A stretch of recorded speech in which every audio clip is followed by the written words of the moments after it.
Oh maaf. Temanya pagi ini yang mana nih ya? Kecil-kecil jadi pelayan. 1 Samuel.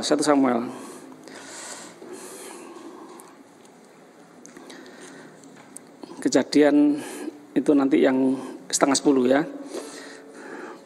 1 Samuel pasal 2 ayat 18. 1 Samuel 2 ayat 18. Adapun Samuel menjadi pelayan di hadapan Tuhan. Sama-sama katakan pelayan. Lebih senang jadi pelayan atau yang dilayani? Lebih senang dilayani atau melayani? Ya, kebanyakan dilayani dong. Bos itu yang dilayani. Pembantu, karyawan, penyaji makanan itu yang melayani. Ya. Tapi di sini dikatakan Samuel menjadi pelayan di hadapan Tuhan. Ia masih anak-anak. Kalau kita membaca beberapa ayat sebelumnya, dikatakan bahwa papa mamanya Samuel ini sebelum punya anak yang bernama Samuel, yang dinamai Samuel, itu berdoa.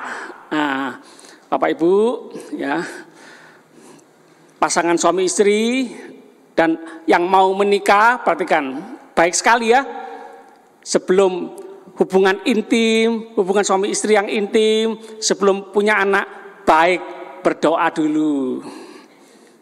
Menyembah Tuhan dulu. Dikatakan Bapak Elkana dan Ibu Hana berdoa sungguh-sungguh, sujud menyembah kepada Tuhan sebelum punya anak, ya. Berdoa dulu, ya.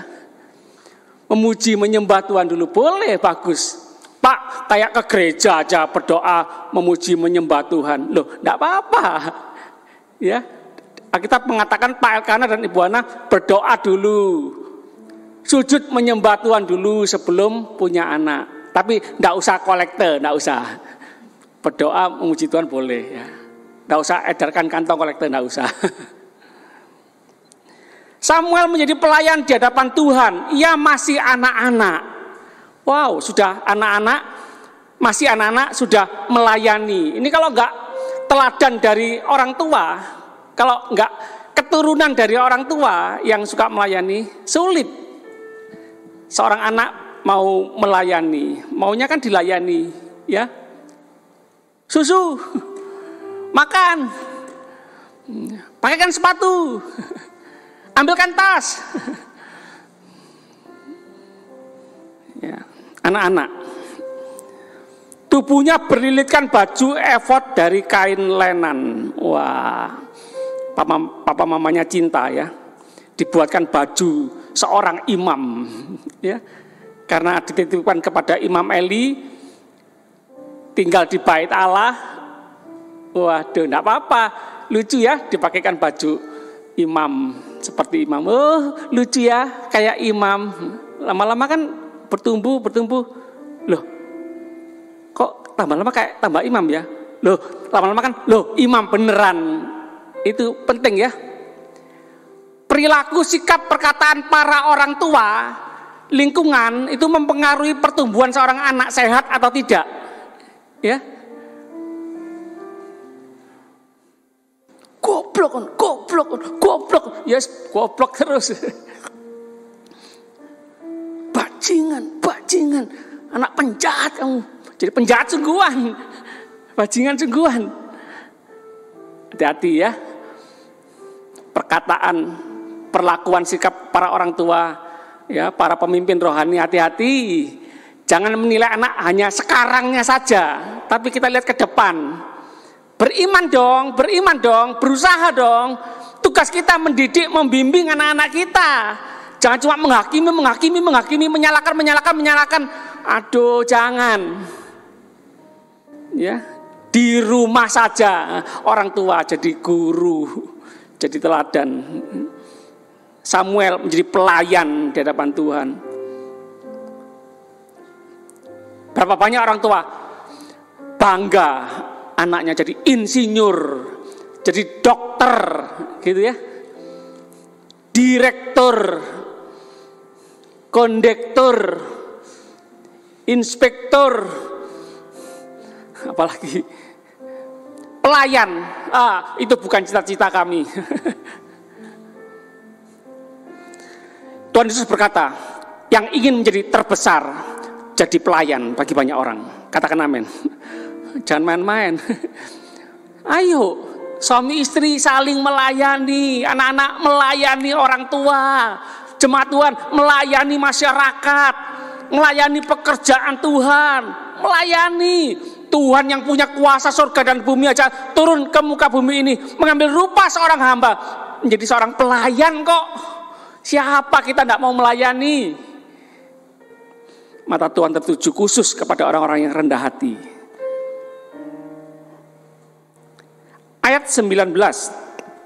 Setiap tahun ibunya membuatkan dia jubah kecil dan membawa jubah itu kepadanya apabila ia bersama-sama suaminya pergi mempersembahkan korban sembelihan tahunan.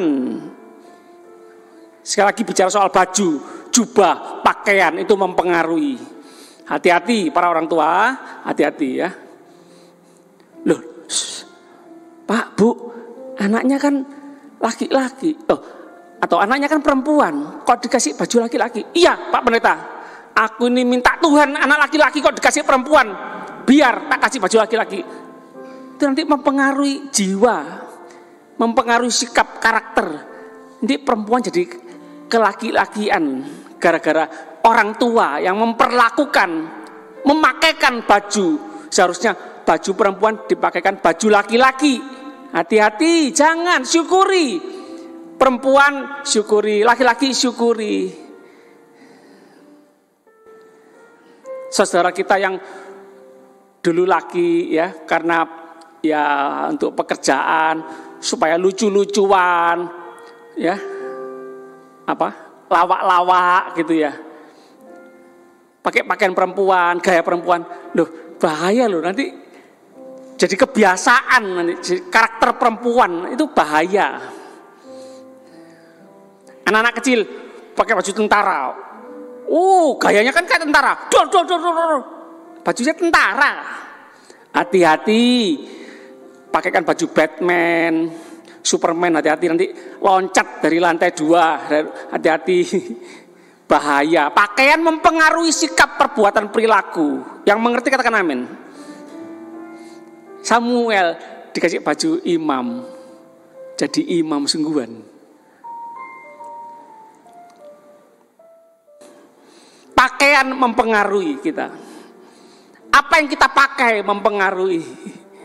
Tapi sayang ya, sebagian artis dunia pakai salib, kalau salib besar, tapi sikap perbuatannya tidak seperti Kristus, malah mempermalukan nama Yesus. Seyogyanya, biasanya apa yang kita pakai itu mempengaruhi. Bapak-bapak, ya, yang punya mobil pakai stiker GPPS sepanjang, jemaat sepanjang, ya, ciptaan baru, salib. Ayo. Pasti mikir-mikir kan, mau melanggar rambu lalu lintas, mikir-mikir, waduh ini ketahuan orang Kristen. Mau ke tempat yang nggak genah, ya, panti pijat plus, mikir kan, waduh nanti ketahuan nih, jemaat sepanjang. Betul tak betul? Anak muda, sepeda motornya, ayo kasih stiker apa? Yud bunga bakung, ya. Anak kamu muda, ciptaan baru, GPPS sepanjang. Berani bersikap sembrono, karena orang lihat pakai jaket, tulisan jemaat sepanjang. GPPS topinya, berani sembarangan, kan enggak ya? Pakaian mempengaruhi sikap perbuatan. Tapi ada bapak-bapak, waduh ini mengganggu gaya hidupku. Yang nempel stiker kan istrinya, robek aja stikernya ini. Aku nggak bebas ini. Jangan ya.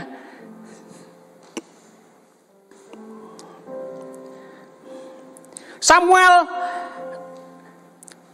Yang muda itu semakin besar dan semakin disukai, ayat 26.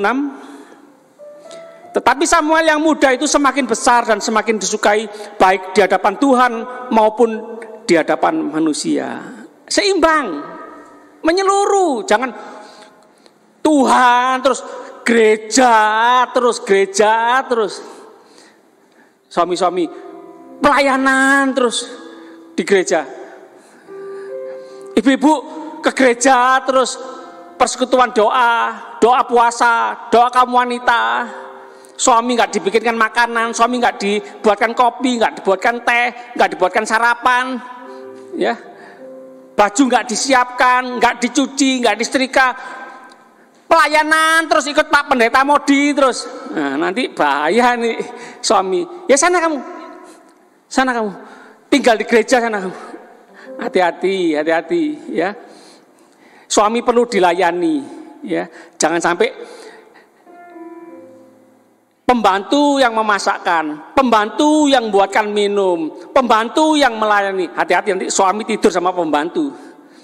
Hati-hati. Pak Pendeta, suami saya sudah besar kok, bisa melayani dirinya sendiri. Jangan, nanti mantan pacarnya yang melayani loh. Jangan, perlu dilayani Bu, perlu dirawat suami Ibu. Meskipun besar, suami itu tidak bisa merawat diri sendiri, ya perlu dirawat, ya. Ya, kucing anjing nggak dirawat aja kudisen, ya. Tanaman nggak dirawat mati, kering, ya, perlu dirawat.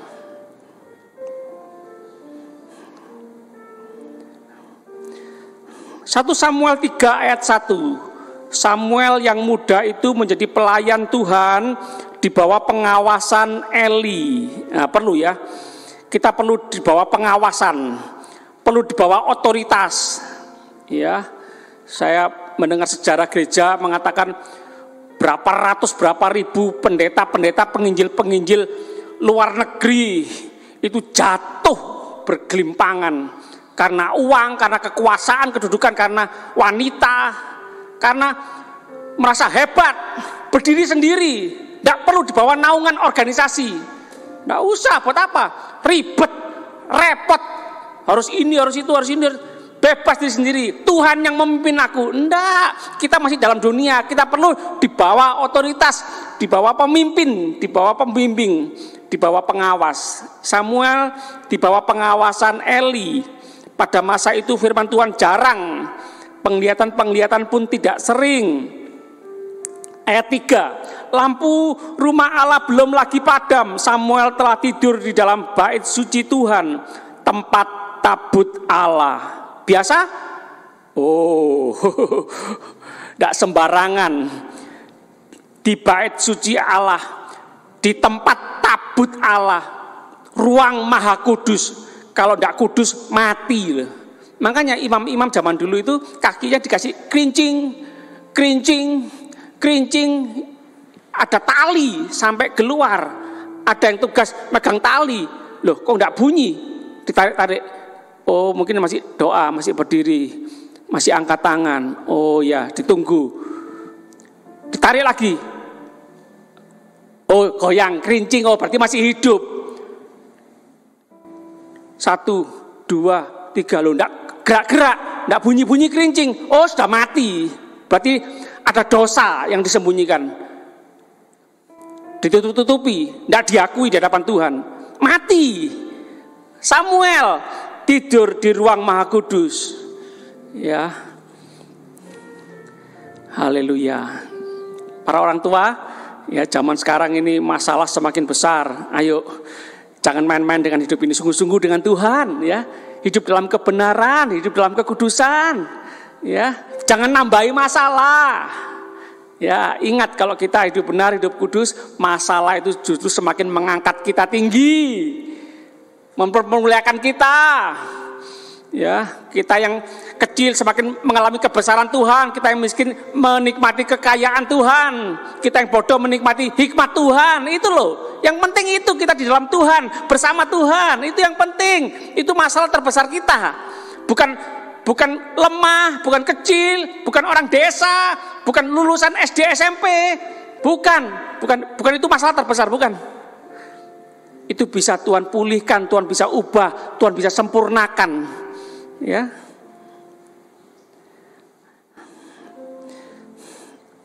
Pasal 3 ayat 10, lalu datanglah Tuhan berdiri di sana dan memanggil seperti yang sudah-sudah. Jadi Tuhan sering memanggil Samuel, Samuel itu ya. Ini yang ketiga kalinya. Dan Samuel menjawab, berbicaralah sebab hambamu ini mendengar. Nah, ini penting ya, membiasakan mendengar suara Tuhan. Membiasakan mendengar suara Tuhan ini yang menjadi kekuatan kita. Ayat 19. Dan Samuel makin besar dan Tuhan menyertai dia dan tidak ada satupun dari firman-Nya itu yang dibiarkannya gugur. Maka tahulah seluruh Israel dari dan sampai Beersheba bahwa Samuel telah dipercayakan jabatan nabi. Terkenal, tenar, itu gak usah dikejar-kejar. Sampai rebutan, royoan, bertengkar, berkelahi demi kekuasaan, demi keterkenalan, enggak usah. Itu nanti muncul sendiri, datang sendiri. Samuel enggak ngejar-ngejar keterkenalan kok. Dekat intim dengan Tuhan. Yang dicari bangsa-bangsa itu datang sendiri. Samuel dipercaya jabatan nabi. Jabatan juga enggak usah dikejar-kejar, dicari-cari. Bukankah di dunia ini namanya sekot kanan, sekot kiri, injak kanan, injak kiri, gaya kata. Demi dapatkan kedudukan jabatan, jangan, ndak awet saudara. Ndak mendatangkan damai sejahtera. Hidup tidak benar itu ndak damai sejahtera. Mau uang sebanyak apapun, jabatan, kedudukan setinggi apapun, tidak ada damai sejahtera. Buat apa hidup ini tidak ada damai sejahtera? Lebih baik ya makan tahu tempe, tidur di rumah gedek, bukan keramik, tanah, enggak apa-apa. Di pinggir kali, enggak apa-apa. Damai sejahtera. Buat apa tinggal di istana tapi tidak ada damai sejahtera? Makan tidak enak, tidur tidak enak. Tidur enggak bisa makan, makan tidak bisa tidur. Iya, memang enggak bisa ya. Jabatan itu lebih baik, lebih asli, lebih sejati dari Tuhan. Jadi pelayan, engkau jadi terbesar. Haleluya. Mari kita tutup mata.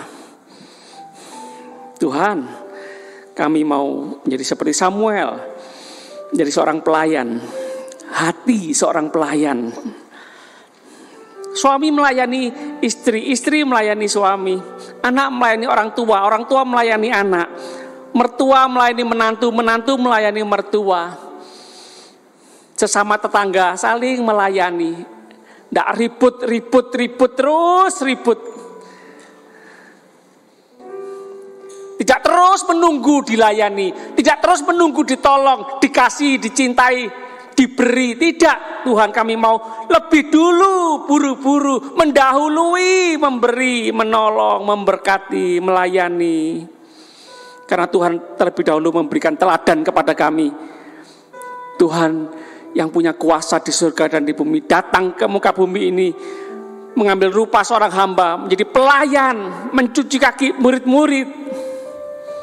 Tuhan, kami mau memiliki hati yang rendah hati.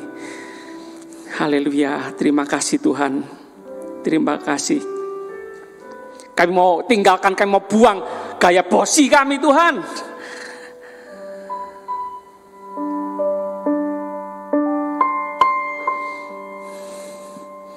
Terima kasih Tuhan. Pagi ini Engkau mencari hati-hati seorang hamba, hati seorang pelayan. Terima kasih. Terima kasih. Melalui firman Tuhan, kami semakin tahu betapa pentingnya hidup dalam doa, hidup dalam menyembah Tuhan. Betapa pentingnya menjadi seorang pelayan, betapa pentingnya di bawah otoritas. Tunduk kepada orang tua, tunduk kepada suami, tunduk kepada Tuhan, tunduk kepada para pemimpin rohani. Terima kasih Tuhan. Terima kasih. Terima kasih, kami mau menghormati Tuhan lebih dari segala-galanya. Kami mau menghormati Tuhan lebih dari segala-galanya. lebih dari segalanya. Sama-sama. Ku ingin Kau Tuhan, emas, perak, dan permata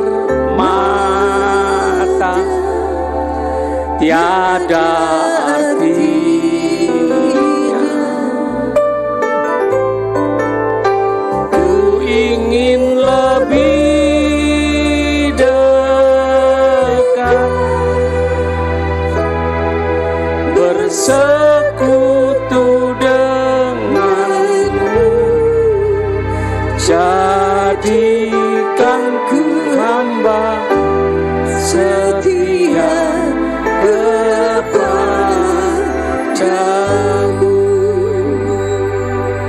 Yang wanita saja, lebih dari segalanya. Ku ingin Kau Tuhan,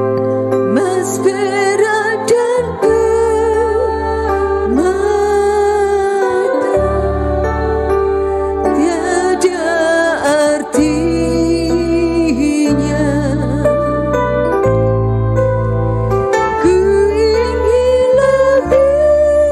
Ku ingin lebih dekat, bersekutu denganmu, jadikan ku hamba setia kepadamu.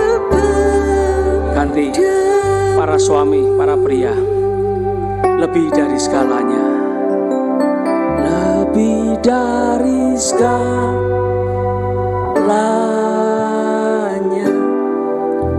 Ku ingin Kau Tuhan,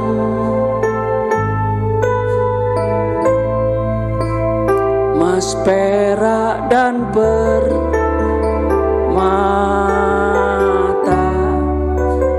tiada artinya.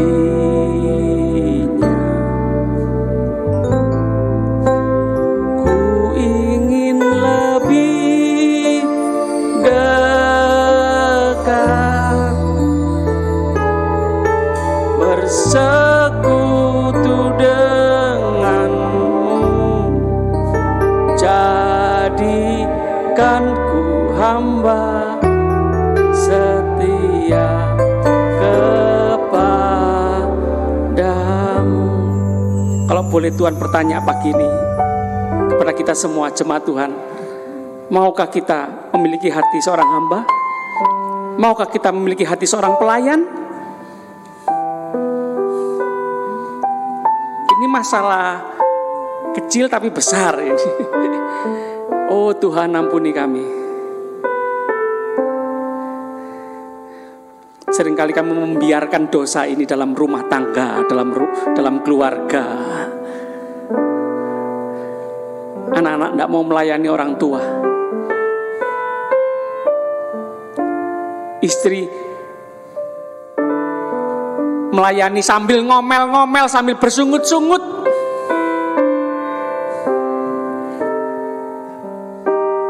Ampuni kami Tuhan. Suami juga tidak mengasihi istri dengan sepenuh hati, kurang mempercayai istri, terus mencurigai istri, terus merendahkan istri, tidak menghormati istri. Jemaat yang kasih Tuhan, kita diingatkan oleh Tuhan bahwa suami istri adalah pasangan yang sepadan, sama-sama teman pewaris kerajaan surga. Doa kita kadang terhalang karena suami istri masalahnya tidak dibereskan, tidak saling mengampuni, terus saling menghakimi. Jemaat yang kasih Tuhan, bereskan masalah suami istri, bereskan masalah orang tua anak, bereskan masalah mertua menantu. Ini menghalangi rezeki, menghalangi berkat Tuhan. Mazmur 133 mengatakan, di mana ada kerukunan, di situ berkat mengalir. Embun dari bukit Hermon menuju dari Gunung Sion menuju Gunung Hermon menuju Bukit Sion. Embun dari Gunung Hermon ke Bukit Sion itu berkilo-kilometer loh itu. Mustahil. Ya habislah embun itu. Nggak sampai berkilo-kilometer. Itu loh. Yang nggak mungkin itu terjadi karena rukun. Stoknya berkat Tuhan itu nggak habis-habis itu. Seberapa jauh pun akan sampai ke rumah saudara. Katakan amin. Haleluya. Haleluya. Terima kasih Tuhan. Sebentar kami akan kembali ke tempat kami masing-masing dengan percaya menikmati berkat-berkat Tuhan yang terbaik untuk kehidupan kami, untuk kehidupan keluarga kami, untuk kehidupan studi dan usaha bisnis kami. Tuhan memberkati kami, Tuhan lipat gandakan kami, Tuhan panggil kami untuk menjadi berkat bagi bangsa-bangsa. Terima kasih Tuhan, terima kasih. Perlindungan penyertaan Tuhan sempurna untuk kami, anugerah Tuhan melimpah seumur hidup kami. Kami berdoa percaya demi nama Bapa, Putra dan Roh Kudus, dalam nama Tuhan Yesus Kristus. Haleluya. Yang percaya sama-sama katakan amin. Tuhan semua memberkati.